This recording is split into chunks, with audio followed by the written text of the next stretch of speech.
சீமான் சொல்வதெல்லாம் சாத்தியமா, இது நடக்குமா, இதெல்லாம் ஆகிறதா என்று நீங்கள் எண்ணக்கூடும். எது ஒன்றும் என் அன்பு பெற்றோர்களே, என் அன்பையுடன் அருமை உடன் பிறந்தவர்களே, சாத்தியத்திலிருந்து பிறப்பதில்லை, தேவையிலிருந்து தான் பிறக்கிறது.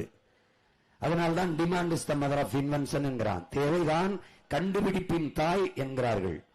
தேவைதான். வெறுங்காலோடு நடந்தேன், கால் சுட்டது, கல்லு குத்தியது, முள்ளு குத்தியது, செருப்பு தேவைப்பட்டது, கண்டுபிடித்தேன். பறவையை பார்த்தேன், பறவை போல விண்ணிலே பறக்க வேண்டும் என்று விரும்பினான் மனிதன்.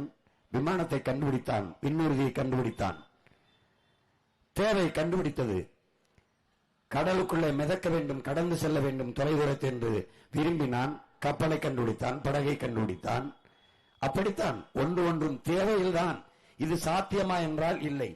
முதலாக தொலைத்தொடர்பு கருவியை, தொலைபேசியை கண்டுபிடித்த கிரகாம்பல், அதை யாருமே பாராட்டவில்லை, எந்த பத்திரிகையுமே எழுதவில்லை. ஆனால் இன்றைக்கு தொலைபேசி, கைபேசி இல்லாதவன் எவனுமே இல்லை.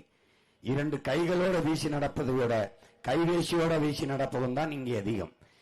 மனித உடல் உறுப்பில் கைபேசி, செல்போனும் ஒன்று போல மாறி நிற்கிறது. ஆனால் கண்டுபிடித்தவனை எவனும் பாராட்டவில்லை. ஆல்பர்ட் வில்பர்ட் 2 சகோதரர்களும் விண்ணூர்தியை, பிளைட்டை கண்டுபிடித்தார்கள், ஒருவனும் பாராட்டவில்லை. இந்த மின்விளக்கை கண்டுபிடித்தான் தாமஸ் ஆல்வா எடிசன். என் அன்பு தம்பிதங்கையிலே, என் அருமை பெற்றோர்களை, உங்களால் நம்ப முடிகிறதா? மெழுகுவர்த்தி இல்லாத இரவுகளில் நீங்கள் இதை பயன்படுத்திக் கொள்ளலாம் என்றான்.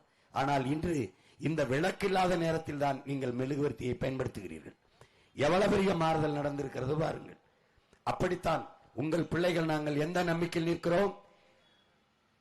மின்சாரம் இல்லாத இரவுகளில் மக்கள் மெழுகுவர்த்தியை தேடுவார்கள். அநீதியும் அக்கிரமமும் பெருகிற காலத்தில் மக்கள் நல்லவர்களை தேடுவார்கள். இப்போது அநீதியும் அக்கிரமமும் பெருகி நிற்கிறது, நல்லவர்களை தேடுவார்கள்.